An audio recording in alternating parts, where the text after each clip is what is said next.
19h45, la barrière Info Soir, messieurs, dames, bonsoir et bienvenue à cette nouvelle session d'information du jeudi 21 novembre 2024. Les autorités de la ville de Niamey ont rencontré ce jeudi soir les représentants des syndicats des commerçants, les délégués des revendeurs et la société civile relativement au déguerpissement des revendeurs des alentours du grand marché de Niamey le mercredi dernier. Objectif de cette rencontre, trouver ensemble des solutions définitives à ce problème. Précision avec Hassan Saleh Mustafa et Sadou Doumi.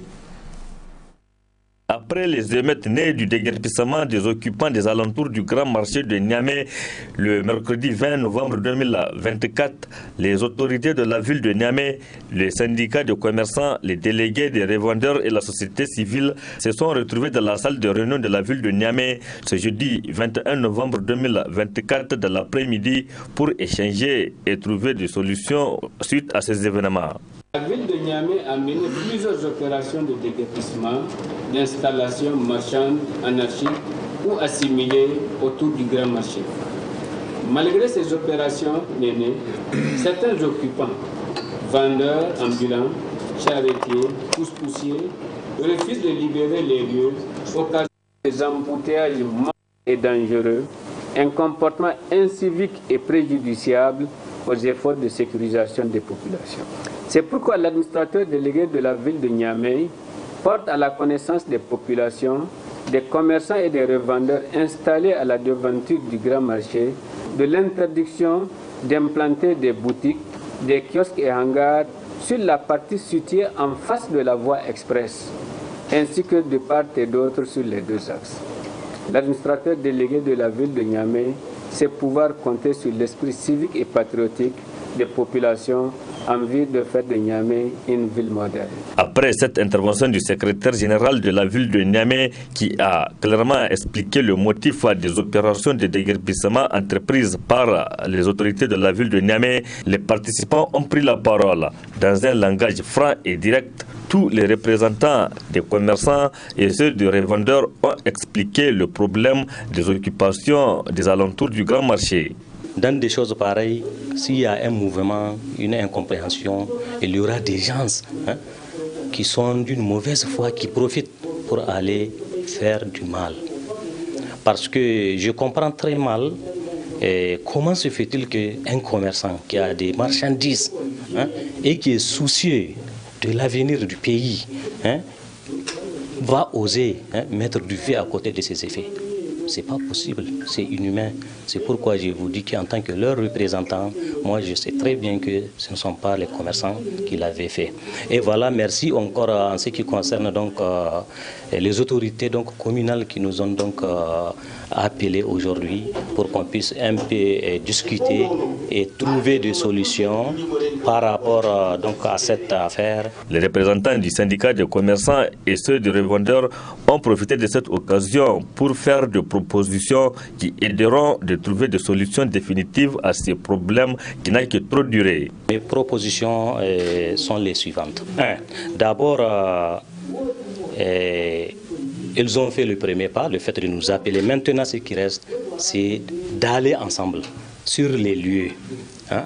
D'abord, nous avons proposé, aujourd'hui même ce matin-là, nous étions venus ici pour dire que d'abord, on va faire une journée de salubrité le dimanche pour laver l'endroit là où donc on a brûlé les effets. Après ça, on balaye encore les alentours du grand marché. Puis maintenant, il montre à tout le monde, voilà là où on ne veut pas que les gens dépassent. Et Inch'Allah, donc avec le concours de tout le monde, on ne va plus donc avoir ce genre de problèmes surgir aux alentours du grand marché. Dans cette démarche de tentative de trouver des solutions durables des occupations anarchiques des alentours du grand marché de Niamey, la société civile offre ses services, comme en témoigne la présence des représentants de la synergie d'organisation de la société civile à cette rencontre.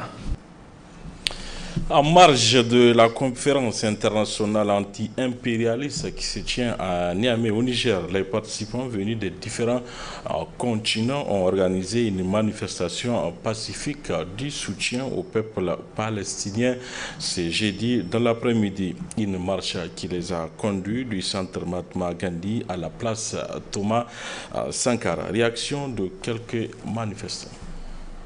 Nous sommes là pour une marche, une manifestation pour démontrer à l'opinion nationale et internationale que les acteurs du monde, les acteurs de la société civile, les anti-impérialistes sont contre le traitement que réservent les puissances mondiales à l'égard de la Palestine.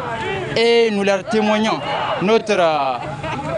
notre compassion et notre soutien indéfectible par rapport à tout ce qui se passe dans ce monde. Le peuple est avec Palestine et nous demandons à ces puissances qui sont en train de tout manigancer pour pouvoir inciter l'Israël à pouvoir créer de dommages à la Palestine. Nous les avertissons et nous leur disons que les peuples du monde sont avec Palestine.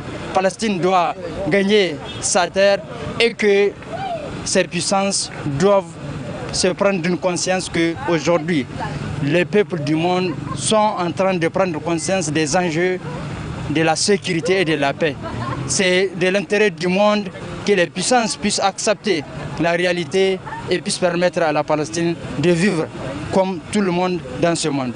Ce mouvement s'est fait à cause des pratiques anti-impérialisme qui ont eu ces jours et des années, ça fait 60 ans de cela, que le peuple africain est en train de souffrir.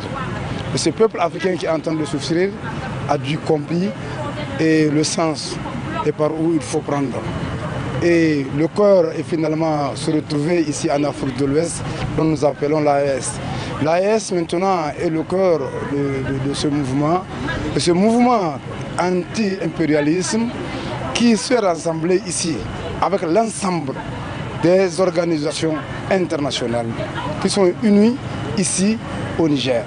Donc ce mouvement s'est déplacé de la place de notre conférence jusqu'à maintenant à la place montée que nous avons changé par rapport au changement qui a été donné à la place Thomas Sankara. La lutte, nous allons la continuer et nous aimerons que le peuple africain comprenne à travers ce message. Nous voudrons un changement à travers tout le continent africain. Et nous allons encore faire appel aux autres pays africains qui ne sont pas intéressés et qu'ils se bousculent. S'il y a un grain, une seule personne qui est en train de le diriger, qui pratique les pratiques impérialisme, qui n'ont qu'à le faire chasser. Parce que nous avons compris quelque chose, l'éducation qu'ils ont donnée à leurs élèves qui ont quitté ce pays, qui est le régime dessus, on demandait à ce qu'on vienne tuer tous les Nigériens. Depuis ce matin, des travaux de la deuxième réunion du Comité national du droit international humanitaire sur les sujets d'intérêt commun en matière de protection et de promotion des internationales humanitaires DIH. C'était dans les locaux de l'École nationale de formation judiciaire sous la présidence de la secrétaire générale du ministère de la Justice, Asma Oussedou Boubacar Souley.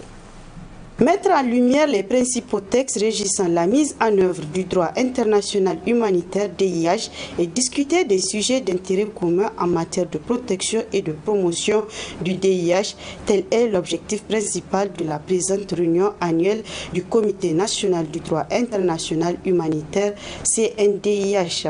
Elle est initiée par le ministère de la Justice et des Droits de l'Homme en collaboration avec le Comité international de la Croix-Rouge CICR.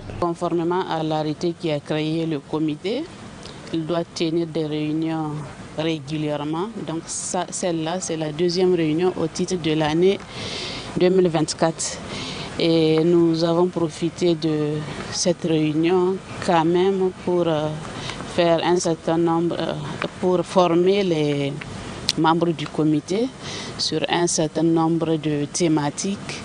Donc en lien avec l'islam et le DIH. C'est une thématique vraiment que nous avons trouvée intéressante au vu donc, de la situation que vit notre pays et notre sous-région, l'AES en général, donc la situation d'insécurité, et étant en majorité musulmane dans nos pays respectifs, donc nous avons jugé utile de faire former les membres de ce comité. L'objectif pour le CICR de cette deuxième rencontre, réunion du travail du comité national chargé de la mise en œuvre du droit international humanitaire, et en tout cas pour le CICR, un appui en tant que partenaire technique pour la mise en œuvre du DIH au Niger. Cela va susciter en tout cas des échanges assez importants entre les différents membres qui représentent les différentes institutions membres, notamment entre autres le ministère des Affaires étrangères, le ministère de la Justice, le ministère de la Communication, et la Croix-Rouge nigérienne et beaucoup d'autres ministères comme par exemple le ministère de la Défense, l'État-major qui concourent eux aussi à la mise en œuvre du droit international humanitaire. Plusieurs thèmes feront l'objet de la présente rencontre, a indiqué la secrétaire générale du ministère de la Justice en présidant la cérémonie d'ouverture. La présente rencontre a pour objectif d'entretenir les membres du comité sur un certain nombre de thématiques, notamment le droit de conflits armés en islam et le droit international humanitaire, les personnes disparues et la gestion des dépouilles mortelles en islam. Ces thématiques qui vous seront développées sont d'actualité en ces temps où nos pays sont confrontés à une lutte ardue contre les groupes armés non étatiques, à des massacres perpétrés par ceux-ci et même à des disparitions répétitives de personnes vivant sur le territoire de nos États. En votre qualité de membre du comité chargé de la mise en œuvre du droit international humanitaire dans notre pays, il est important que vous ayez également de bonnes connaissances en droit international humanitaire pour pouvoir mener à bien votre mission. Par ailleurs, notre population étant en majorité musulmane, il est primordial que vous ayez connaissance du droit des conflits armés en islam et son interaction avec le droit international humanitaire. Ces présentations vous seront faites par d'éminents experts dans leurs domaines respectifs. Je vous exhorte donc d'être très attentifs et actifs afin de tirer le meilleur profit des enseignements qui vous seront donnés. Pour rappel, ce comité national de droit international humanitaire, rattaché au ministère de la Justice et des droits de l'homme, est créé en 2018. Début hier matin à Niamey du championnat africain de football scolaire de la zone IEFOA B. C'est au centre technique national de la Fédération nigérienne de football FENIFOOT que le coup d'envoi a été donné en présence du ministre de la Jeunesse et du Sport, de la ministre de l'Éducation, Ismaël Moumouni Nasser Seydou. Venus de plusieurs pays ouest-africains, ces jeunes filles et garçons se retrouvent à Niamey pour le championnat africain de football scolaire de la zone IFOA B. Le match d'ouverture à laquelle ont pris part les autorités, membres de la CAF et de la FENIFOOT, les supporters et autres convives à opposer le Niger en garçon en blanc et le Burkina en vert. Victoire du Burkina Faso par un score d'1-0. Le coach nigérien s'est exprimé en ces termes. On a essayé de jouer ce matin pour faire plaisir d'abord au peuple nigérien. Après, vraiment essayer d'amener ces jeunes-là à prendre du plaisir pour mieux s'exprimer sur le terrain. Nous, l'objectif était vraiment d'avoir une équipe collectivement prête qui va produire du jeu. On a trop insisté sur la qualité du jeu, vraiment sortir des ballons à travers le gardien pour l'amener des milieux de terrain jusqu'aux attaquants. Malheureusement, on avait en face de nous des joueurs plus costauds que nos jeunes. C'est ça qui a vraiment mis beaucoup de difficultés à nos jeunes pour mieux s'exprimer et sortir avec les balles. Défaite également du Niger en dames, toujours face au Burkina Faso, par un score de 5-0. À la suite de la défaite de ses poulains, Maïmounatou a réagi. On a joué 2 matchs amicaux avant le début de ce tournoi. Et malheureusement, à la dernière minute, on n'a pas pu récupérer certaines de nos joueuses, ce qui a déstabilisé l'équipe. L'objectif pour nous d'abord, c'est de ne pas être ridicule. C'est vraiment une nouvelle équipe, de nouvelles joueuses qui viennent de commencer à jouer au foot. C'est des enfants. Donc on leur apprend d'abord à se défendre. Parce qu'on n'a pas encore la capacité de vraiment jouer devant. Donc c'est pourquoi on a choisi le bloc bas pour d'abord défendre, ensuite après le reste viendra après. C'est de voir les jeunes s'épanouir sur le terrain. Pour nous, c'est de les voir jouer, s'amuser sur le terrain. C'est juste 2 matchs qu'elles s'amusent d'abord. Après, on va corriger. Ce championnat africain de football scolaire de la zone IFOA-B est destiné uniquement aux jeunes de moins de 15 ans. En dehors du Togo, tous les pays de la zone B participent à cette compétition qui va s'achever le 24 novembre prochain. Page santé à présent. Aujourd'hui, nous vous proposons de suivre les explications du docteur Gado Moussa, coordinateur national du centre de traitement de la lèpre. On l'écoute. Dans le volet prévention de la lutte contre la lèpre, la prévention, c'est aussi de promouvoir toutes les actions qui vont concourir à dépister précocement la lèpre, avant que les jeunes ne tombent dans la phase terminale avec les séquelles invalidantes. Donc le dépistage précoce est la meilleure prévention.